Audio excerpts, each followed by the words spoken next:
కర్మణ్యే వాదికా రస్యం చాణక్యం అమాయకమిర్కించం. మిరాయి చూసి మనసంతా guy guy. నా చిన్నప్పుడు బతకలేక బడిపంతులనే సామెత బాగా వినపడేది.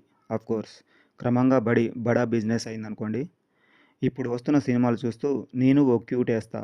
బలిసి గ్రాఫిక్స్ సినిమాలు తీస్తుంటే బుర్ర లేకుండా వెళ్ళి బలవుతుంటాం. ఎందుకో ఈ సినిమా రివ్యూ చూద్దాం. హలో మూవీ లవర్స్, నా సమీక్షలు కేవలం నా వ్యక్తిగత అభిప్రాయం మాత్రమే. నన్ను సపోర్ట్ చేయడం చేయకపోవడం పూర్తిగా మీ ఇష్టం. నాకు మాత్రం నిజాయితీగా ఉండడమే ఇష్టం. Thank you. ముందుగా మిరాయి కథ ఏంటో చూద్దాం. క్రీస్తు పూర్వం 260లో అశోకుడు కళింగ యుద్ధం గెలిచాక యుద్ధంలో కనీవిని ఎరుగని ప్రాణనష్టం చూసి పశ్చాత్తాపం చెంది ఇక ముందెప్పుడు యుద్ధం చేయకూడదని ఒట్టు పెట్టుకుంటాడు. ఓకే, ఇది వాస్తవం. ఇక్కడ డైరెక్టర్ తన లింకు రంకు బొంకు ఎలా అంటగట్టాడో చూద్దాం. అశోకుడు తన గెలుపు అహం బలం అన్నింటికీ కారణమైన తనలోని దివ్య శక్తులను 9 గ్రంథాల్లోకి పంపించి 9 ప్రాంతాల్లో నమ్మకమైన వ్యక్తుల వద్ద భద్రపరుస్తాడట. అన్నింటిలో 9వది అత్యంత శక్తివంతమైన అమృతత్వం కలిగిన గ్రంథమట.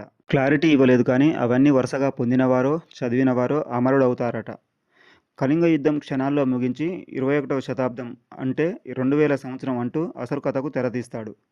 అప్పటికే ఓ కంత్రిగాడు మహావీర్ అనే మంచు మనోజు 5-6 గ్రంథాలు టేబుల్ మీద పెట్టుకొని నెక్స్ట్ అంటాడట. అది 9వ కాపలాదారు అంబికాశ్రేయకు అర్థమై కలత చెంది కడుపులో బిడ్డతో అగస్త్యముని అపాయింట్మెంట్ తీసుకుంటుంది. ఆయన టేక్ ఇట్ ఈజీ అంటూ నువ్వు బిడ్డని కని పారేసిరా, 25 ఏళ్ల తర్వాత వాడే చూసుకుంటాడు అంటాడు. అక్కడ కట్ చేసి హైదరాబాద్లో 25 ఏళ్ల హీరో ఫైట్ సీన్తో ఓపెన్ చేస్తాడు. అంటే ప్రజెంట్ 2025 అన్నమాట. ఇప్పుడు తలరాతలు చదివే శక్తి ఉన్న హీరోయిన్ నేరుగా హీరో దగ్గరికి వచ్చి పద 9వ గ్రంథం ఎత్తుకెళ్లే రౌడీ మనోజ్ వస్తున్నాడు, ఆయన దగ్గర ఓ నల్లకత్తి ఉంటుంది, ఎదుర్కోవడానికి నీకు లాఠీ కర్ర అంటే మిరాయి కావాలి, అది ఎక్కడుందో వెతుకు, నీకు తోడుగా వస్తా అంటుంది. ఏ మాట కామాటే చెప్పుకోవాలి. హీరో పక్కన ఉండే కామెడియన్ ఇక్కడ ఒక బాహుబలి సెటైర్ వేస్తాడు. తర్వాత మరొక అమరేంద్ర బాహుబలి సెటైర్ వేస్తాడు. ఈ రెండు విన్నాక మనం అంతేగా అంటాం. Yes, I'm saying no. How can you say no?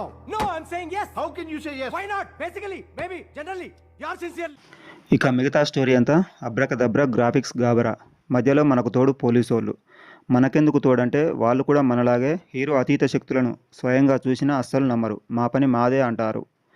కామెడియన్ని హెలికాప్టర్లో దింపుతారు, హీరోని ట్రైన్లో తరలిస్తారు. ఎందుకంటే మధ్యలో గ్రాఫిక్స్ బొక్క ఫైట్ పెట్టాలి కాబట్టి. ఓ పక్క ట్రాన్స్మిటర్లతో ట్రేస్ చేస్తారు, లొకేషన్లు షేర్ చేస్తారు, ఏకంగా తలరాతలే చదువుతారు. మరో పక్క ఉత్తరాలు పావురాల కాళ్ళకు కడతారు, అతీత శక్తులు నేర్పుతారు, మంత్రాలకు తలకాయలు రాల్పుతారు. ఎక్కడో ఉండి కుంభమేళ స్నాన భక్తులను వశపరుస్తారు. రౌడీ మనోజు అన్నీ చేస్తాడు, కానీ 9వ గ్రంథం తాకలేడంటారు. మళ్ళీ ఆపడానికి హీరోకి మిరాయి కావాలంటారు. అది దాండియా కర్రలా మూరెడు ఉంటుంది, అవసరమైనప్పుడు చెరుగ్గడలా బారెడవుతుంది.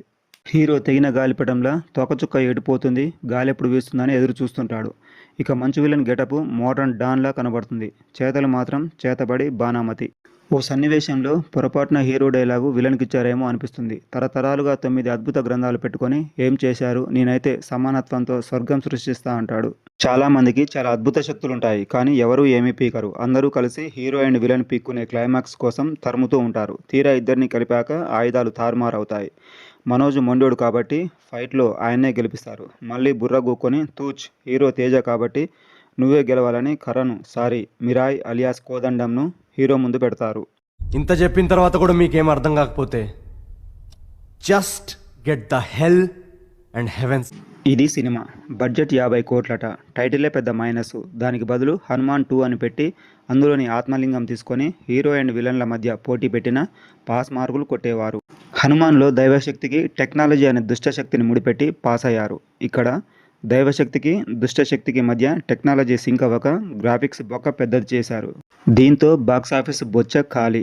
2 కోట్ల చిల్లర బడ్జెట్తో వచ్చిన లిటిల్ హార్ట్స్కు మరో వారం పాటు రోజుకో కోటి ఖాయం. ఫ్రెండ్స్, సినిమా చూస్తే మీకు ఎలా అనిపించిందో కామెంట్ చేయండి. నా అప్డేట్స్ కోసం ఫాలో అవ్వండి. Thank you.